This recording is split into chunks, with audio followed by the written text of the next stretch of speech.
నెల్లిమర్ల నియోజకవర్గంలో దన్నాలపేట గ్రామంలో 22 ఏళ్లు ఆర్మీలో పనిచేసిన వ్యక్తి ఇంటిని అన్యాయంగా కూల్చేయడాన్ని తీవ్రంగా ఖండిస్తున్నామని మాజీ మంత్రి బొత్స సత్యనారాయణ అన్నారు. మాజీ ఎమ్మెల్యే బొత్స అప్పలనరసయ్య నివాసం వద్ద ఏర్పాటు చేసిన విలేకరుల సమావేశంలో ఆయన మాట్లాడుతూ 22 ఏళ్లు దేశానికి సేవ చేసిన జవాను ఇంటిని కనీసం చెప్పకుండా ఇంటిలో ఉంటుండగా బుల్డోజర్తో ఇంటిని కూల్చేయడం దారుణమైన ఘటన అని అన్నారు. ఈయన ప్రభుత్వ స్థలంలో ఇంటితో పాటు ప్రహరీ గోడ నిర్మించుకోవడం జరిగిందని, 50 మంది పోలీసులు వెంటబెట్టుకొని వెళ్లి బుల్డోజర్తో తొలగించడం ఏమి సాంప్రదాయమని ప్రశ్నించారు.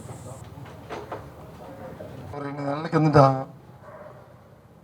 ఎన్నికలైన తర్వాత మనం మీతో మాట్లాడాం.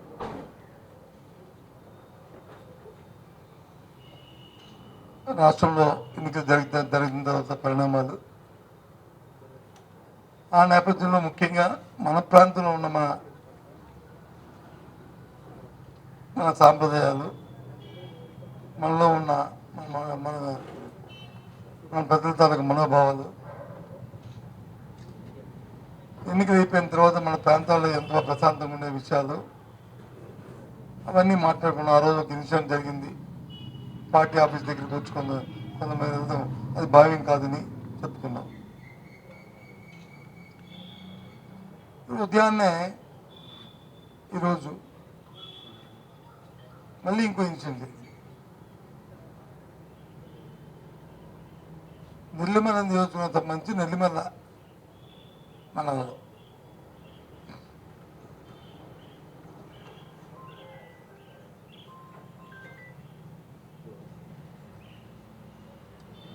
దన్నాలపేట అనే గ్రామం 22 సంవత్సరాలు ఆర్మీలో పనిచేసిన వ్యక్తి, ఒక ఎక్స్ సర్వీస్ మ్యాన్. మొన్నే ఒక 5 నెలల కిందట రిటైర్ అయ్యి గ్రామానికి వచ్చాడు. దన్నాలపేట గ్రామం తాలూకు భౌగోళికంగా చూసుకుంటే అది గ్రామం అంతా కూడా మన రామతీర్థం తాలూకా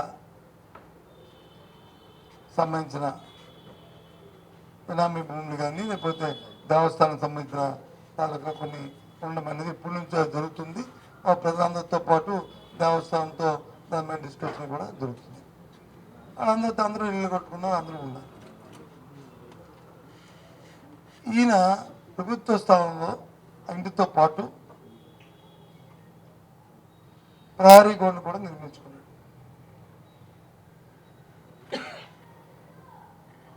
ఉదయాన్నే తెల్లవారేసరికి సుమారు ఒక 50 మంది పోలీసులు ఒక పొక్లైన్ పట్టుకొని, ఒక బుల్డోజర్ పట్టుకొని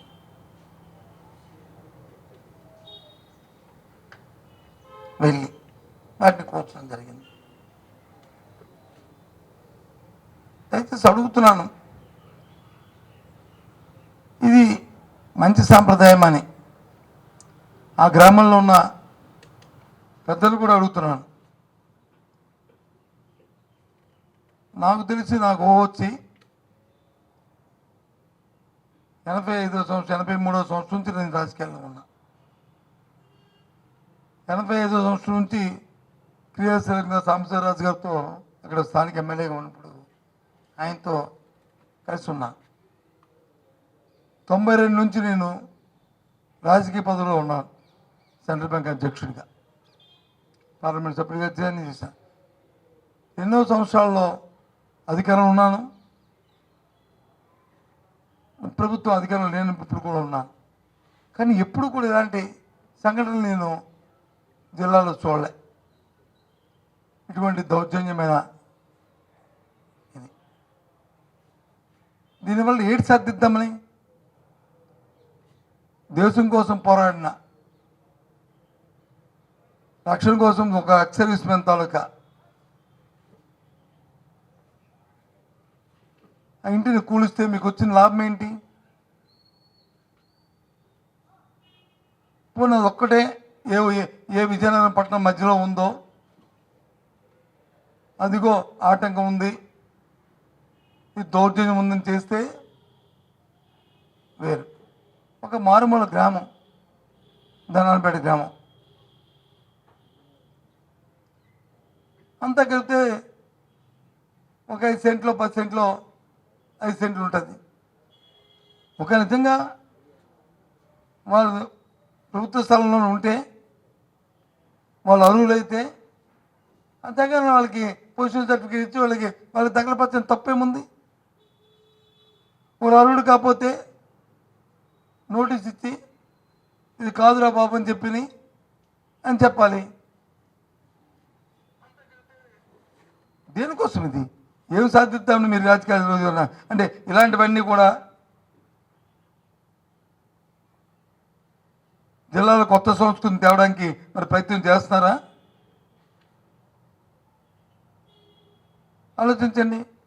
నేను ఆ స్థానిక ఎమ్మెల్యేని కూడా కోరుతున్నాను, ఇది కరెక్ట్ కాదు. రాజకీయాల్లో కొత్త అవుతాయి, కొత్త అవ్వచ్చు మీరు, కానీ ప్రజా జీవితంలో ఎప్పటి నుంచో వ్యవహార జ్ఞానం తెలిసిన వ్యక్తులు మీరు. ఇలాంటి ప్రోత్సహించడం మాత్రం కరెక్ట్ కాదు. మన మనశ్శక్తులు మనం ఆలోచన చేసుకోవాలి. జిల్లాలో ఉన్న రాజకీయ నాయకులు అందరూ కూడా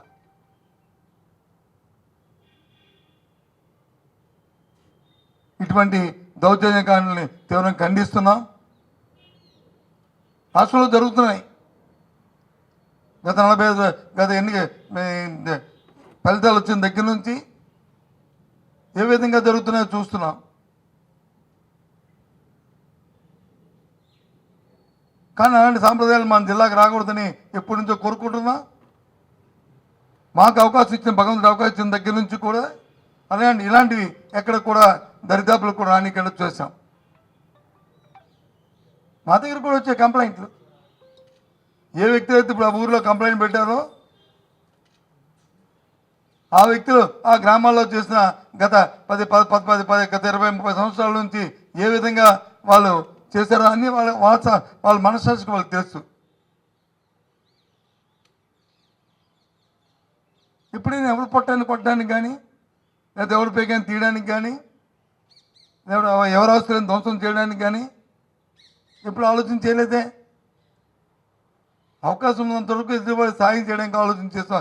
రాజకీయం అంటే అది.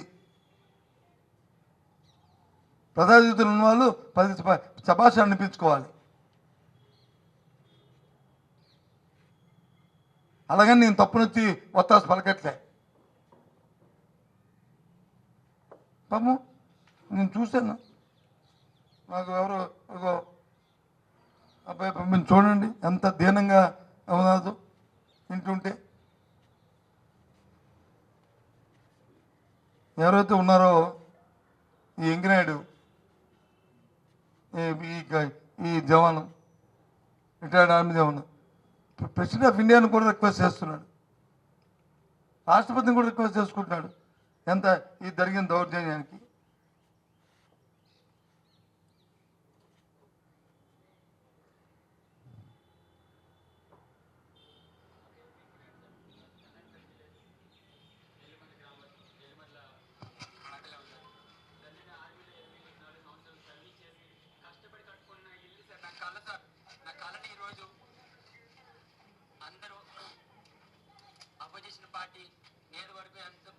ఉదయం వైజాగ్లో మళ్ళీ ప్రెస్ కాన్ఫరెన్స్ పెట్టాను 11 గంటలకి. అక్కడ వచ్చి మిగతా విషయాలు మనం ఏదైనా జిల్లాకు సంబంధించి ఏమంటే మాట్లాడండి, చెప్తాను. మిగతా ఏమైనా ఉంటే రేపు ఉదయం 11 గంటలకు వైజాగ్లో మాట్లాడతాను, అక్కడ మాట్లాడతాను. సో ఏ విషయం ఉన్నా సరే మళ్ళీ ఈ విషయం మళ్ళీ దాని డైవర్షన్ వస్తుంది. దయచేసి మిమ్మల్ని కూడా కోరుతున్నాను, మీకేమైనా ఉన్నప్పుడు ఒక మంచి మాట రాయండి. అందరికీ ఒక జ్ఞానోదయం కలిగినట్టు, ఒక ఆలోచన రేకెత్తించినట్టు. ఇలాంటి వ్యతిరేకమైన ఒక కుటుంబానికి నష్టం వచ్చి ఒక దేశంలో ఒక ఎక్స్ మ్యాన్కి ఇబ్బంది వచ్చిన కార్యక్రమం అవుద్ది, ఇంకోటికి అవుద్ది. మరి ఎవరిని మీరు గౌరవిస్తారు? అట్లాగే జరిగింది. టీడీపీ నాయకులే ఇద్దరు ఒకరింట్లో గంజాయి పెట్టి ఇంకొకటి పట్టించేసారు. ఏమంటే గంజాయి ఉందని చెప్పేసి తప్పు కదా అది. ఇంకా ఉదయం పేపర్ కూడా చదివాను, మన అమృతసర్ ఎక్కడ ఉంటారు కదా, అది తప్పు కదా అది. కొత్త అలవాట్లు ఇవి. ఒక ఇంట్లో గంజాయి పెట్టి ఇంకొక గంజాయిని వచ్చి పట్టుకొని మళ్ళీ పైపెచ్చు గంజాయిని వచ్చి ఇక వాళ్ళ మీద మీద రాయిస్తారంటే ఎలాగవుద్ది? 12 కేజీలు గంజాయి, 18 కేజీలు గంజాయి ఒక టీడీపీ నాయకుడికి టీడీపీ నాయకుడికి ఏ నాయకుడైనా తీసుకొచ్చి లోన పెట్టి మొత్తం 2 ముడుకులు ఇరగొట్టి అని చెప్పించాలి. ఏ పార్టీ వాడైనా సరే తప్పు కదా అది. మళ్ళీ తీసుకెళ్ళి ఇంకోటి ఇంట్లో పడేసి వాళ్ళు పేపర్లో చెప్పాను వాళ్ళు టీడీపీ నాయకులు అంట. కొన్ని ఉన్నాయి రెండు పార్టీల అంటే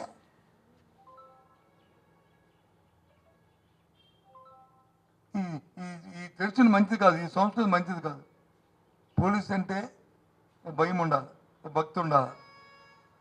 రెవెన్యూ అంటే ఒక గౌరవం ఉండాలి. ఎప్పుడైతే ఆ 2 గౌరవాలు పోతాయో అక్కడ అరాచకం వస్తుంది. వ్యవస్థ మీద గౌరవం ఉండాలి. నాకు తెలిసి మన ఉత్తరాంధ్ర ప్రాంతంలో ముఖ్యంగా విజయనగరం జిల్లాలో ఇంతవరకు మనం లా బైండింగ్తున్నాం. ఒక చిన్న కానిస్టేబుల్ కనిపించినా చిన్న ఒక ఆర్ఐ కనిపించినా మనం ఎంతో గౌరవం ఇచ్చి వాళ్ళ మాటకి మనం లా బైండింగ్తో ఉన్న వ్యక్తులు ఈ జిల్లాలో. దయచేసి ఆ సాంప్రదాయాన్ని మీరు పాడు చేయొద్దు. కొత్తగా రాజకీయాలు, ఎందుకంటే ఎవరైనా రాజకీయాలకు వచ్చినప్పుడు కొత్త, కానీ వచ్చిన తర్వాత నేర్చుకోవాలి, వచ్చిన తర్వాత వ్యవహార జ్ఞానం తెలుసుకోవాలి. ఒక తప్పు జరిగితే తప్పు జరిగిందని చెప్పి ఇంకోసారి జరగకూడదని చెప్పి వార్న్ చేయాలి. మనం తెలియ జరిగిన వెంటనే దాని మీద రెస్పాండ్ అయ్యి మళ్ళీ ఇంకోసారి ఇలాంటి సంఘటనలు జరగకూడదని చెప్పాలి. అప్పుడే వ్యవస్థ ఉంటుంది.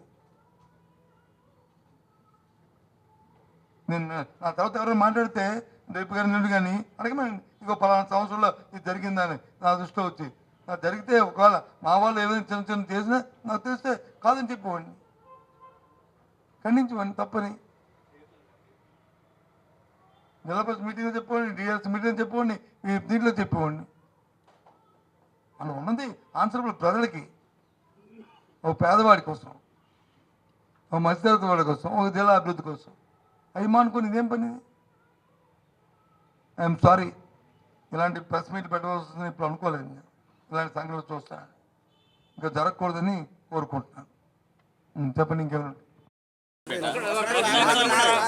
అనంతపురం విలేజ్ సార్, నెల్లిమర్ల మండలం సార్. నేను ఆర్మీలో 22 సంవత్సరాలు చేసి మొన్న మే 1 జస్ట్ రిటైర్డ్ అయ్యాను సార్. అంతకుముందు నాకు ఊళ్ళో నుంచి అక్కడ ఏ రాజకీయాలు తెలియదు కానీ అక్కడ ఏం తెలియదు సార్.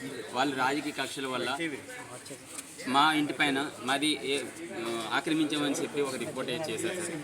సర్లే ఆక్రమించామన్నట్టుగా మేము కూడా వేరే వాళ్ళు ఏవో ఆక్రమించారు కదా అని చెప్పి మేము కూడా రిపోర్ట్ చేశాం సార్. మా రిపోర్ట్లకి ఏ స్పందన లేదు సార్. ఏ ఆక్రమణ తాలూకు ఏ రిపోర్ట్ అటు నుంచి ఏది కూడా రాలేదు సార్. కానీ వాళ్ళకి మాత్రం ప్రభుత్వ అధికారులు స్పందించి వెంటనే నేను ఉగ్రవాదుల్ని వెంటాడి ఉగ్రవాదులతో ఫైట్ చేసే మనిషిని నన్ను ఒక ఉగ్రవాదిగా తయారు చేసి ఒక 40-50 మంది పోలీసులతో ప్రభుత్వ యంత్రాంగంతో వచ్చి మా ఇల్లుని మా గోడ కూల్చేసి నన్ను ఎంత ఇబ్బందులు పెట్టారంటే అంత ఇబ్బందులు పెట్టారు సార్. ఇది సమంజసం కాదు సార్ ఎంతవరకు అయినా. ఎందుకంటే వాళ్ళు పెట్టిన కంప్లైంట్కి మాత్రమే ఈ కూటమి గవర్నమెంట్ ఆ మీద ఎలాంటి వాళ్ళు చెప్పారో ఎవరు చెప్పారో తెలియదు స్పందించి ఆ యంత్రాంగాన్ని పంపించి నాకు ఈ విధంగా ఇబ్బంది పెట్టింది. కానీ నేను పెట్టిన 2 కంప్లైంట్లకి ఏ ఆన్సర్ ఇప్పటివరకు లేదు. మిగతా మీకు కష్టం కలిగినప్పుడు సార్ నేను నాయకుల దగ్గర ఎవరి దగ్గర రాలేదు సార్. నాకు ఈరోజు కష్టం కలిగింది కాబట్టి మీ మీడియా ఇక్కడ ఉంది కాబట్టి నేను మీ దగ్గర మాట్లాడుతున్నాను. మీరు నన్ను అడిగారు కాబట్టి నేను చెప్తున్నాను ఈ విషయం అంతా. నాకు ఏం కష్టం కలిగింది అని చెప్పి మీరు చెప్పమన్నారు కాబట్టి చెప్తున్నాను. లేకపోతే ఇంట్లోనే పడి ఉంది. ఒక ఉగ్రవాదులతో కలిసి ఉగ్రవాదులు అంటే చేసిన నేను జవాన్ని నన్ను ఉగ్రవాదం చేశారు సార్ ఈరోజు విజయనగరం జిల్లాలో నెల్లిమల్లి మండలంలో దానాన్నపేట విలేజ్లో. మేము ఎవరికి ఏం చెయ్యము, మా ప్రభుత్వం వచ్చింది ఇకపైన పబ్లిక్ ప్రాబ్లం లేదు, లేడీస్ ప్రాబ్లం లేదు అనే విధంగా చెప్పుకు తిరుగుతున్నారు. ఏదో పవన్ కళ్యాణ్ గారు డైలాగులు, సినిమా డైలాగులు చెప్తున్నారు, ఒళ్ళు దగ్గర పెట్టుకుని పని చేస్తామని. కానీ అక్కడ మాట్లాడుతున్నారు, ఇక్కడ చెప్పేది పద్ధతి అంతా ఏంటి, ఈ విధంగా దౌర్జన్యాలు చేస్తున్నారు. ఇలాంటి ఎక్స్ ఆర్మీ మీద నేను ఏం చేయకపోయినా సరే, నాకు రాజకీయాలు తెలియకపోయినా సరే, మా ఇంటి దగ్గరికి వచ్చి వాళ్ళు ఎవరో కంప్లీట్ పెట్టారని చెప్పి మా ఇంటిని ధ్వంసం చేశారు. కానీ నా రెండు కంప్లీట్లు తీసుకోకన్నా మొత్తం ఊరు సగం ఇంచుమించు వాళ్ళందరూ ఆక్రమించిన టీడీపీ నాయకులు, వాళ్ళ దగ్గరికి వెళ్ళలేదు. వాళ్ళకి ఒక రిపోర్ట్ కూడా ఇప్పటివరకు వాళ్ళకి సెండ్ చేయలేదు. కానీ నన్ను మాత్రం ఈరోజు ఈ విధంగా హింసించి ఒక ఉగ్రవాదిలా చూసి ఒక 50-40 మంది వచ్చి ప్రభుత్వంతో పాటు నన్ను కొట్టి, మా ఆవిడని మా బంధువులందరినీ కొట్టి, నన్ను ఇంట్లో నుంచి బయటకు లాగేసి మొత్తం అంత ధ్వంసం చేసి నాకు కనీసం ఒక 2,50,000 నుంచి 3 లక్షల వరకు నష్టం సార్. ఆ గోడ, మొక్కలు, ఇంకేవేవో అక్కడ ఉన్నాయి సార్ మొత్తం అన్నీ. ఇలాంటి దౌర్జన్యం ఈ రాష్ట్రంలో ఎప్పుడు ఇంకే ఇండియన్ ఆర్మీ జవాన్కి రాకూడదు సార్. ఎందుకంటే మేము ఎంత కష్టపడతామో ఎవరికీ తెలియదు సార్. గ్లేషియర్లోను అలాగే వేరే టెర్రరిస్ట్ ఏరియాలోను ఎంత కష్టపడతామో ఎవరికీ తెలియదు సార్. అలాంటి కష్టపడి వచ్చిన వ్యక్తికి నాకు ఇలాంటి అన్యాయం చేస్తుంది సార్ ఈ కూటమి గవర్నమెంట్.